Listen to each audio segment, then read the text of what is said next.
La gloriosa verdad de Dios. Mateo capítulo 5, verso 23.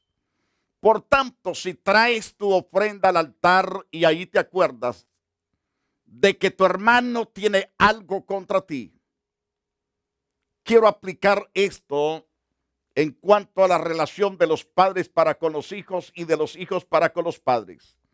Recuerde Efesios capítulo 4, versículo 6. Donde nos enseña las Santas Escrituras: no provoquéis a ira a vuestros hijos, sino criarlos en el Señor, criarlos en disciplina, en el temor de nuestro Señor Jesucristo.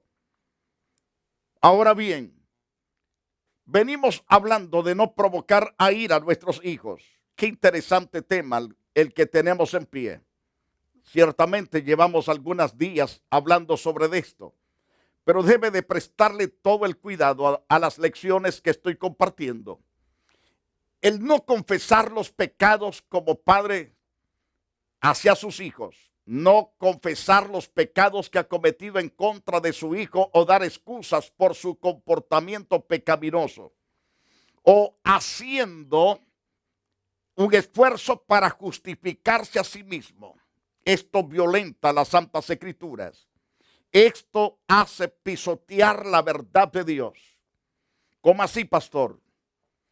Dice las Santas Escrituras, y es el Señor hablando en Mateo 5:23. Por tanto, si traes tu ofrenda al altar y te acuerdas que tu hermano tiene algo contra ti, ese hermano puede ser su propio hijo, del cual está disgustado porque usted realmente lo ha herido, lo ha lastimado, le ha causado dolor, le ha causado tristeza en su corazón. Por lo tanto, si sabes que tu hermano tiene algo contra ti, ve, deja tu ofrenda en el altar y búscalo. Pide perdón, reconcíliate. El pasaje de Mateo 5:24 declara: deja allí tu ofrenda, no regreses con ella. Debes de dejarla en el altar, delante del altar, y anda, reconcíliate primero con tu hermano y entonces ve y presenta tu ofrenda. No debes llevarte la ofrenda, ni tampoco debes ofrecerla a Dios sin antes ponerte en común acuerdo con tu adversario. Tu adversario puede ser tu propio hijo porque lo has herido, lo has lastimado, lo has dañado con tus palabras, con tus hechos, de la forma como te has burlado de él. Entonces se siente mal, pero nos manda el Señor a reconciliarnos. Romanos 12:18. Si es posible, en cuanto dependa de vosotros, estad en paz con todos los hombres. Y también quiero decirte lo que dice Santiago 5:16. Confesaos vuestras ofensas unos a otros, orad unos por otros para que seáis sanados. La oración eficaz del justo puede mucho. La oración del justo tiene un potencial sobrenatural para traer cambios. Y es necesario usar completamente la oración, el orar el uno por el otro. Esto quiere decir que hay que orar por nuestros hijos, hay que pedirles la paz de Dios, hay que pedir que esos corazones estén restaurados, sean sanados por el poder de la palabra, por el poder del Espíritu de Dios y limpiados con la sangre preciosa del Cordero de Dios, con la cual hemos sido comprados y limpiados. Es necesario. Pero el apóstol declara, el apóstol Santiago: confesaos vuestras ofensas unos a otros. Te ofendí, entonces debo pedir perdón por la ofensa que di o hice. Entonces, y si la persona me ofendió a mí, yo debo de irle a pedir perdón. Bueno, si él fue el que me ofendió. Pero si él me ofendió es porque yo lo ofendí no sabiendo que lo había ofendido. Por lo tanto, debo de buscarlo con todo el interés de pedir perdón. Les decía en un programa anterior de que yo fui a pedirle perdón a un pastor que incondicionalmente, es decir, sin saberlo, mejor dicho, fui y lo dañé. Es decir, Él me dijo, pastor, qué guapo se mira, qué hermoso se ve. Mas entonces le dije, siempre lo he sido. Pero esa palabra le dolió tanto a mi amigo pastor. Y entonces fui informado de ese asunto, lo busqué, le pedí perdón. Pero lo que quiero llegar es que cuando regresé de pedirle perdón a mi amigo pastor, yo sentía, pero a grandote, sentía que de mi pecho se me iba a salir mi corazón de gozo, de alegría. Yo quería gritar en medio del público diciendo, qué gozo siento ahora, qué feliz me encuentro.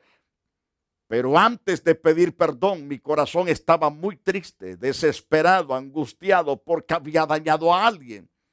Ciertamente, muchas veces dañamos sin saber y por lo tanto, si la persona nos ofendió sabiendo lo que está haciendo, entonces debo de buscarlo y pedirle perdón y decirle, no sé cómo lo ofendí, pero perdóneme, perdóneme. No quise ofenderlo, no quise herirlo, pero inconscientemente sé que lo dañé. Por favor, perdóname. Es lo mismo que tenemos que hacer con nuestros hijos. Buscarlos y pedirles perdón. Y ustedes como hijos deben acudir a sus padres para pedir perdón, para que su corazón, su espíritu, todo su ser se sienta en libertad.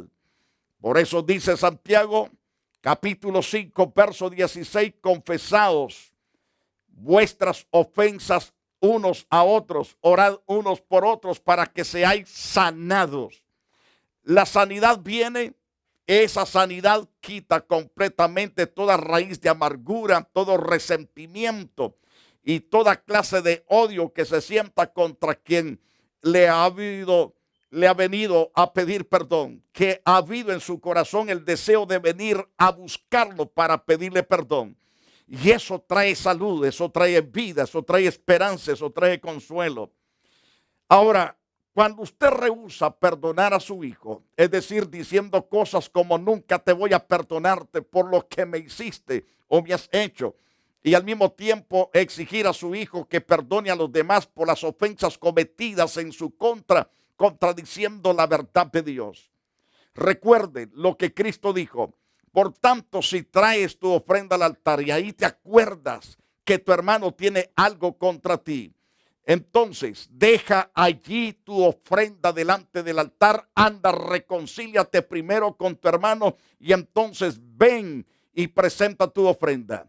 Entonces, en Mateo 18, 21, Mateo 18, verso 21, entonces se le acercó Pedro y le dijo, Señor, ¿cuántas veces perdonaré a mi hermano que peque contra mí? ¿Hasta 7? Mas Jesús le dijo, no te digo hasta 7, sino aún hasta 70 veces 7. Eso es una cantidad diaria bastante elevada.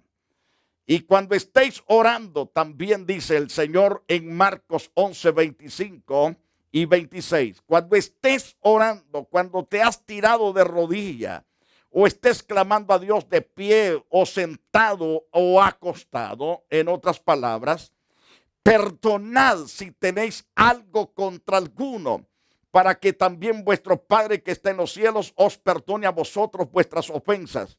Sientes algo contra tus hijos, debes pedir perdón y debes perdonarlos también, para que de esa manera tu espíritu sea sanado y tengas totalmente un espíritu afable, un espíritu misericordioso, compasivo, clemente y tierno para tus hijos. Jesús declara en Marcos 11, 26, porque si vosotros no perdonáis, tampoco vuestro Padre que está en los cielos os perdonará vuestras ofensas. Entonces, Efesios 4:32 también nos dice, antes sed benignos unos con otros, misericordiosos. ¿Cómo lo seremos entonces? ¿O cómo mostraremos, en otras palabras, misericordia? Cuando perdonamos y nos perdonamos unos a otros, como también nos ha perdonado nuestro Dios a través de su Hijo Jesucristo. Si hacemos esto, seremos sanados en nuestro espíritu, tendremos la paz, el gozo, la libertad y la gracia de Dios, fluyendo constantemente en nuestras vidas. Cuán interesante es que aprendamos a pedir perdón y a perdonar. En Proverbios capítulo 19, verso 18, debemos especialmente ayudar a nuestros hijos de una forma especial, disciplinándolos ciertamente, pero debemos de hacerlo con misericordia. Debemos ayudarlos, debemos guiarlos de una forma tierna, dulce, apacible.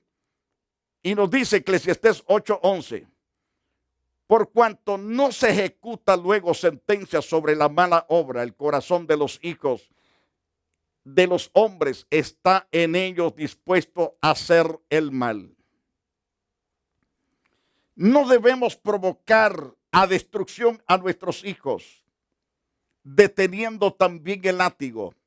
El látigo es importante, es importante.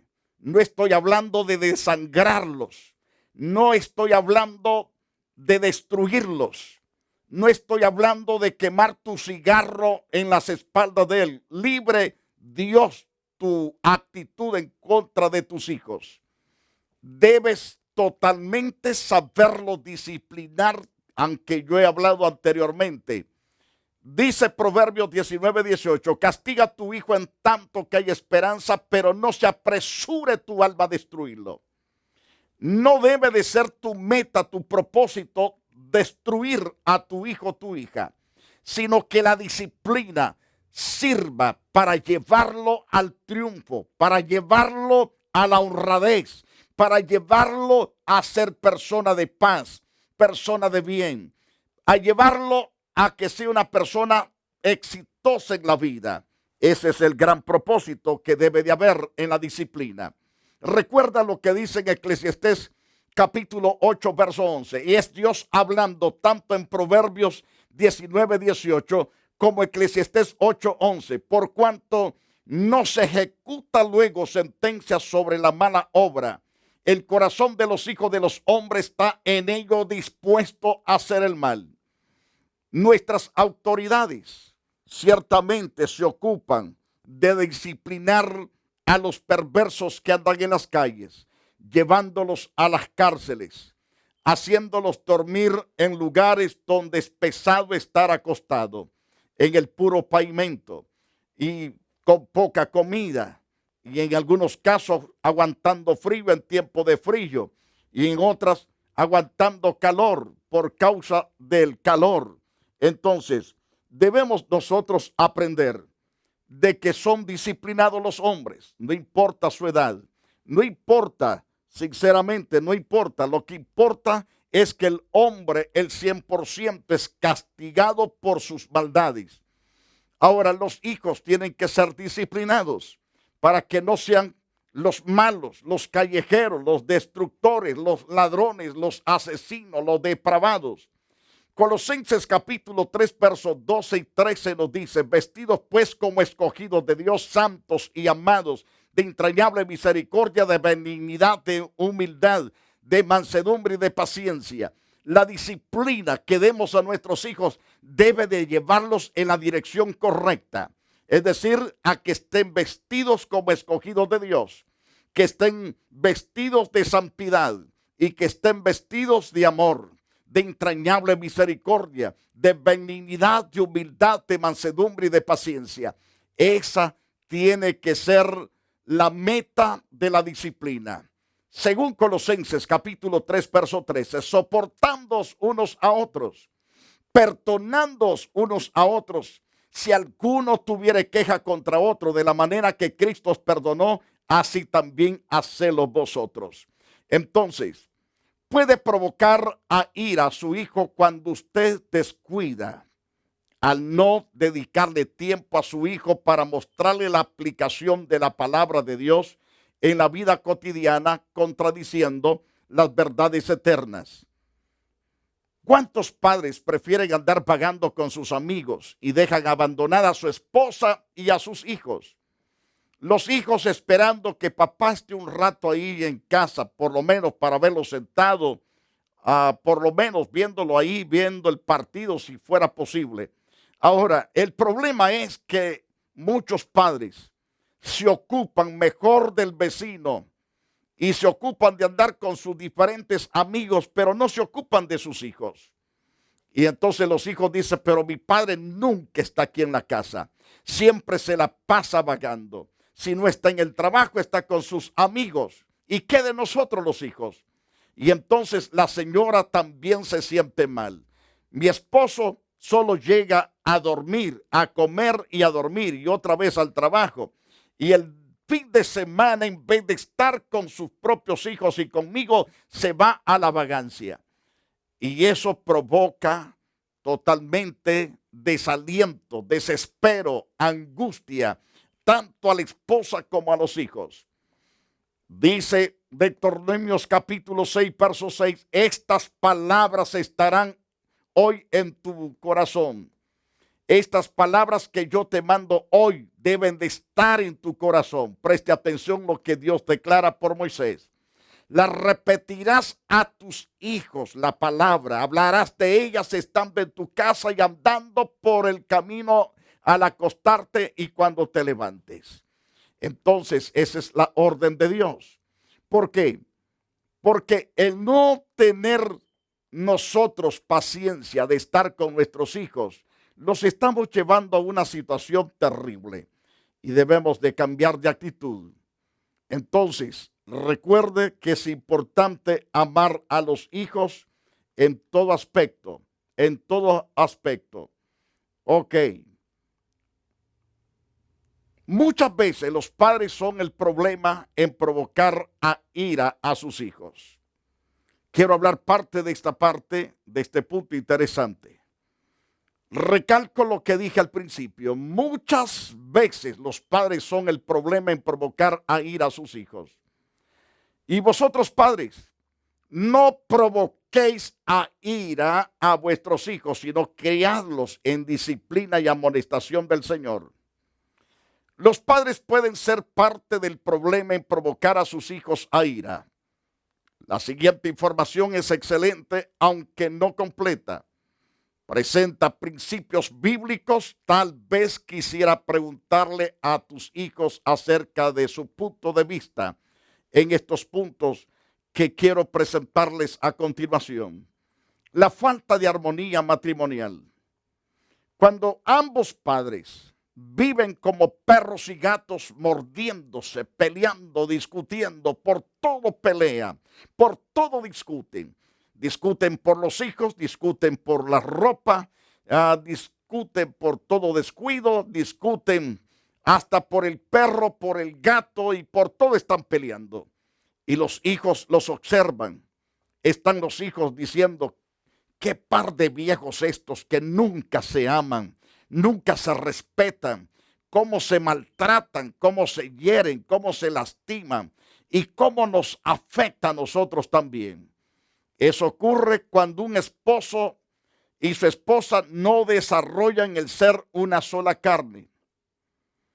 Viven discutiendo, peleándose por todo.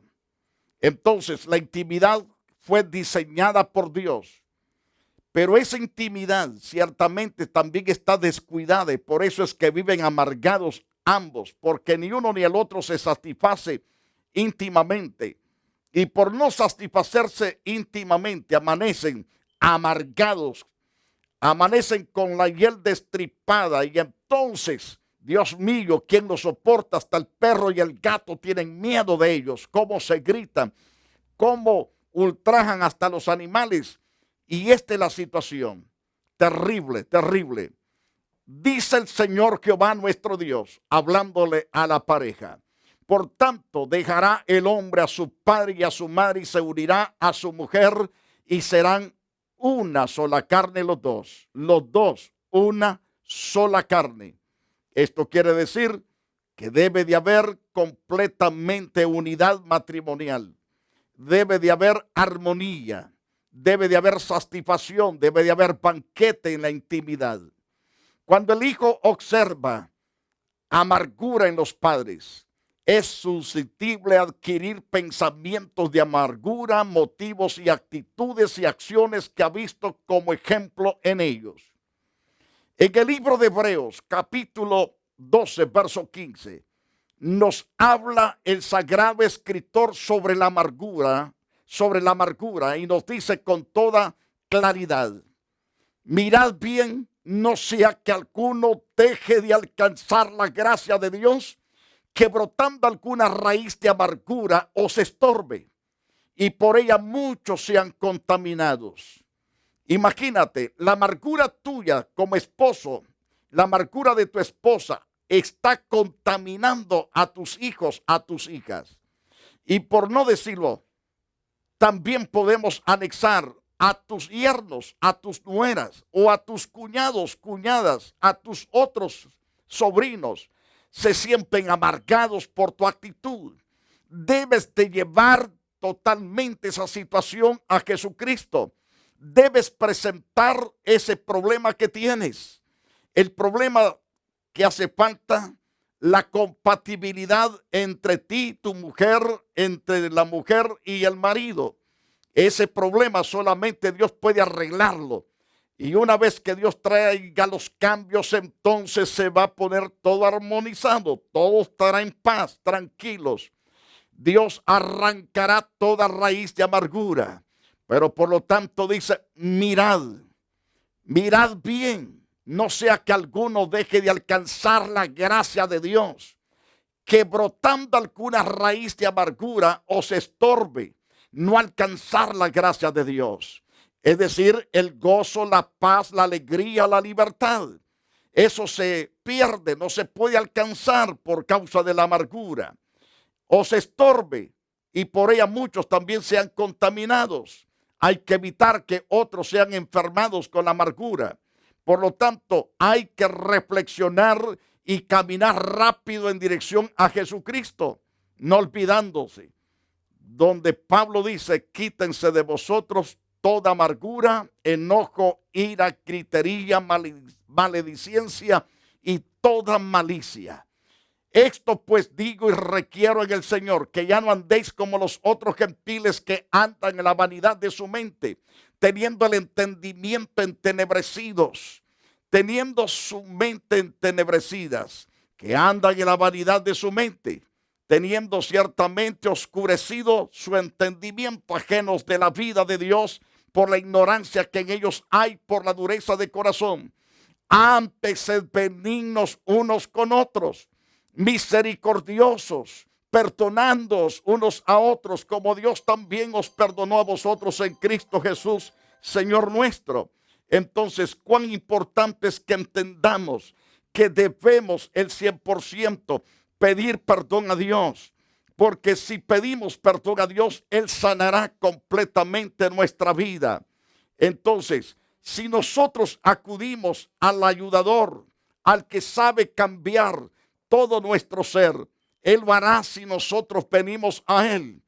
Si lo buscamos a Él, entonces no seremos rechazados por Él, seremos bendecidos y prosperados por Dios. Ahora bien, estableciendo y manteniendo un hogar centrado en los niños es otro problema serio que provoca a ira y a problemas a nuestros hijos. Ocurre cuando los padres no establecen un hogar que sea cristocéntrico, en donde cada miembro entienda su lugar bíblico en la familia y esté comprometido a agradar a Cristo antes de sí mismo. Esto sucede cuando los hijos son el enfoque en vez de ser el enfoque en nuestro Dios. La vara y la corrección dan sabiduría, ciertamente, mas el muchacho consentido avergonzará a su madre. Es decir, no se centre en solo darle apoyo a su hijo. Debe de conducirlos a que estos hijos teman, honren y sirvan a Dios desde bien pequeñitos. Corrige a tu hijo, te dará descanso, te dará alegría. Esa alegría vendrá a tu corazón, vendrá a tu alma, dice Proverbios 29:15 y verso 17. Cuán interesante es que prestes atención, porque si te centras solamente en tus hijos y los apoyas en todo, y no importa lo que hagan, si hacen toda clase de travesuras Y dice, está bien, son niños, cuidado, debes ayudarlos, debes corregirlos. Otro problema que sucede muchas veces es cuando realmente, imitando la ira pecaminosa, cuando tú realmente tratas de ser iracundo, pleitisto, pendenciero, gritón, entonces los niños también aprenden eso mismo.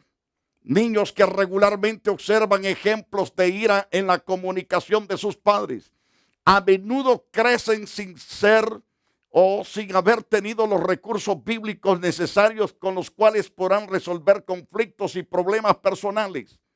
Por lo tanto, hay que enseñarles cómo resolver sus problemas a los niños, no de la manera humana, sino de la manera bíblica, para que puedan ellos solucionar los problemas con gran sabiduría.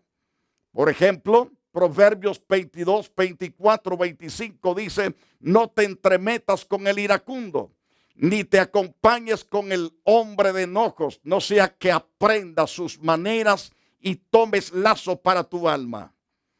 Hay que hablarle al hijo con el buen ejemplo. En casa no debemos de ser iracundos, gritones, pendencieros. Si no lo somos, tenemos la capacidad de adiestrar a nuestros hijos. Tenemos la capacidad de ayudarlos y decirles, hijo, no te entremetas con los iracundos, ni te acompañes con el hombre de enojos, no sea que aprendas sus maneras y tomes lazo para tu alma. Entonces, cuán importante es que aprendamos estas verdades preciosas y hermosas. Queridos televidentes, espero que esta palabra le haya servido de alta bendición. Que Dios lo bendiga y lo esperamos en la iglesia Roca de Luz Eterna de las Asambleas de Dios. Somos la iglesia del Evangelio completo también. Y esperamos aquí que usted sea restaurado con su familia. Que Dios lo bendiga. Puede llamarme a mi teléfono para orar por usted porque el tiempo se me fue. Y espero que la gracia de Dios esté con usted para siempre.